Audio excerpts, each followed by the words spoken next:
Hello, this is Jenny, and I am here today to share with you how I created this scrapbook layout. As you can see right there, I have a kit sitting on my desk that I'm going to be working with. This is a Gossamer Blue kit. I believe it's from April 2017. I ordered it because I absolutely love Geraldine size style and I was excited to use it. As you can see, I am flipping through the contents for you so you can see all of the little goodies and embellishments and all of the pattern papers and cardstocks that were included in this kit. I had not used any of it yet and I was very excited to. So let's get started. I am going to share with you the three colors of cardstock. I'm going to use the white cardstock as the bulk of my base. However, that really cute floral paper that I showed you at the very beginning, that will be the background of this layout. I'm not going to use the stamp today, but that is the photo that I'm going to use. I do love stamping on my layouts. However, I'm just not going to today. I prefer to do it on smooth cardstock, and I'm not going to be using smooth cardstock. I'm going to be using a textured cardstock. Now, each of the papers that's included in this kit is really super pretty, and so it was actually really hard for me to decide which one to use. So what I did instead was I kind of looked at all of the papers and I thought, which one am I not going to use on a layout about my boys? And the floral one seemed like kind of the clear winner, and so that's how the decision actually became very easy to use the floral card pattern paper, I'm sorry, this time because I probably wouldn't reach for it on a page about my sons. So this piece of paper made the cut for this photo about my cousin and I.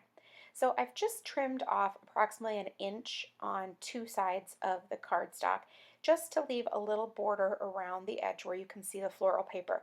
It's so pretty and I love the color. So I was really super excited to just have that little bit peeking out from behind. It was enough to show the detail, but it wasn't too much to make it feel cluttered or busy.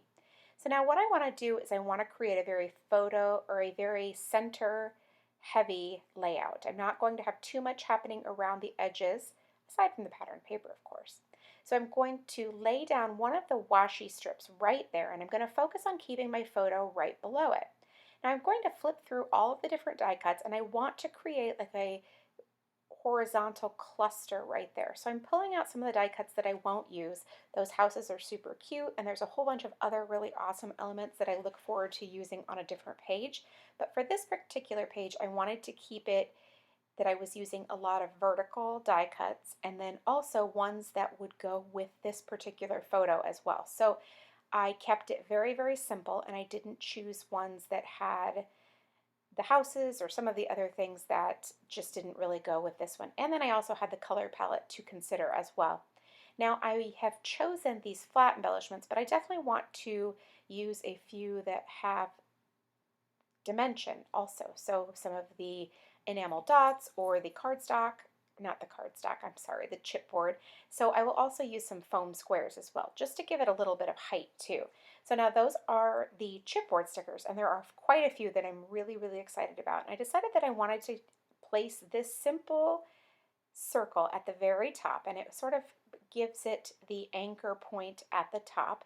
And now that I have that down and all those other little pieces there, I'm kind of ready to start adhering them all down. So I'll start and I'll try to kind of work left to right, but I will also then just build upon it. Now I'm not going to add the foam squares to all of my embellishments or my die cuts. I will only add it to some of them, and obviously none of the ones on the bottom. But so for example, this little yellow arrow, it seemed appropriate to use the foam square right there in the center, and it would really draw your eye to it and give it that height that's really lovely on these layouts.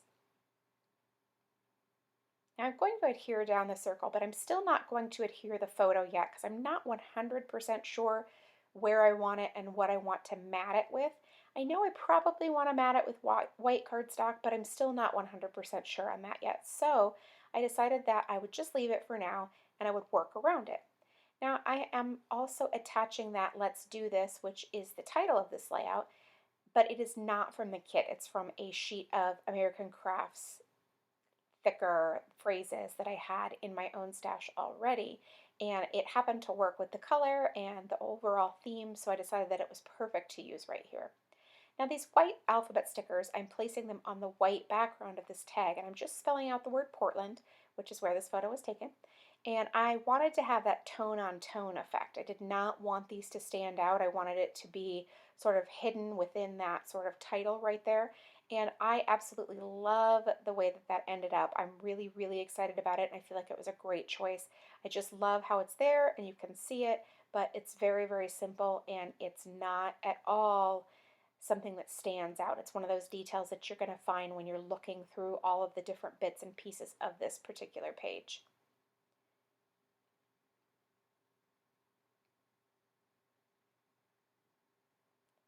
So now I'm pretty happy with the overall design, and I'm feeling pretty confident that white cardstock is probably the way to go to mat this.